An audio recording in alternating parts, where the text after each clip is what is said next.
இந்து மதம் தொன்மையான மதம். அதில் தமிழ் மாத்ருமொழி அப்படின்னு பேர். இந்த தமிழ் மொழி சமஸ்கிருதத்திற்கும் மாத்ருமொழின்னு பேர். வடக்க இருக்கிற ஹிந்தி அப்படி இருக்கிற எல்லா மொழிகளுக்கும் சமஸ்கிருதம் தான் தாய்மொழி. இங்கே நம்ம நாட்டில் இருக்கிற தெலுங்கு, மலையாளம், கன்னடம், இதுக்கெல்லாம் உருது, இதுக்கு எல்லாத்துக்குமே மாத்ருமொழி அப்படின்னா தமிழ் மொழி தான். ஏன்னா தமிழ் மொழியிலிருந்து பிரிந்தவைகள், தமிழ் மொழிதான் ஆதாரமாக இருந்தது அப்படின்னு பேர். தமிழ் மொழியில் அவ்வளவு சிறப்பு என்ன? ஏன்னா சமஸ்கிருதம் படிக்கக்கூடியவர்கள் அப்படின்னு சொல்லி எங்களெல்லாம் முத்திர குத்தி வச்சிருக்கிறீங்க இல்லையா? தமிழ் மொழியில் எவ்வளவு சிறப்பு. நம்ம தமிழ் மொழியை போல் எங்கேயும் பார்க்கல அப்படின்னு சொல்றாங்க. கல் தோன்றி மண் தோன்றா காலத்திலிருந்தே தமிழ் உள்ளது மூத்த குடிமகன் அப்படின்னு சொல்றாங்க. அப்படிப்பட்ட மொழி, மிக சிறப்பான மொழி தமிழ் மொழி. தமிழ் மொழிக்குத்தான் ராஜாலாம் இருந்திருக்கிறாங்க. முதல் ராஜா சிவபெருமான்.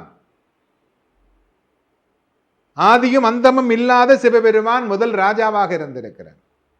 ஏன்னா இன்னைக்கு அதற்கு பிறகு முருகன் ராஜாவாக இருந்திருக்கிறார். அகத்தியர் மதுரை எம்பதியில் தமிழ் சங்கம், வேற எதுக்கும் சங்கம் இல்லைங்க, தமிழ் சங்கம் அப்படிங்கிறத முதலில் கொண்டு வந்தது தமிழ் மொழி தான்.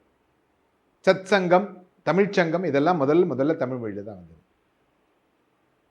ஏன்னா இன்னைக்கு அறிவியல் விஞ்ஞானம் அப்படின்னு சொல்லிட்டு எல்லாம் என்னால் முடியும், நான் எதையும் சாதித்து விடுவேன் அப்படின்னு நினைக்கிறீங்க இல்லையா? ஏன்னா படிச்சுட்டீங்க. நான் படித்திருக்கிறேன். இந்த கல்வி யார் மூலமாக எங்கிருந்து வந்தது என்பதை நீங்கள் தெரிந்து கொள்ள வேண்டும். நிறைய பேர் சொல்றாங்க கல்விக்கு அவங்க எப்படி பண்ணாங்க, அவங்க இப்படி பண்ணாங்க. நிறைய பேர் கிறிஸ்துவ மிஷினரி வந்ததுக்கு அப்புறம் தான் கல்விகள் அப்படின்னு சொல்லிட்டு இருக்காங்க. ஔவையார் எந்த பாடசாலையில் சென்று படித்தார்? இதை எங்களுக்கு விளக்குங்க. அகத்தியர் எங்க போய் படிச்சார் இல்லையா? திருவள்ளுவர் தெய்வ புலவர்னு சொல்லியிருக்கோம் அவரை இல்லையா?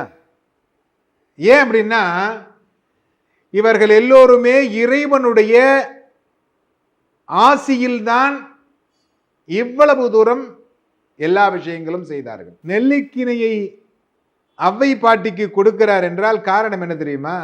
அந்த காலத்து அரசர்கள், அதிகமான நினைக்கிறேன், நெல்லிக்கனியை அவ்வை பாட்டிட்டு கொடுக்கிறார். ஏன்னா அவ்வை பாட்டி 1000 பேரை மாற்றி விடுவார்.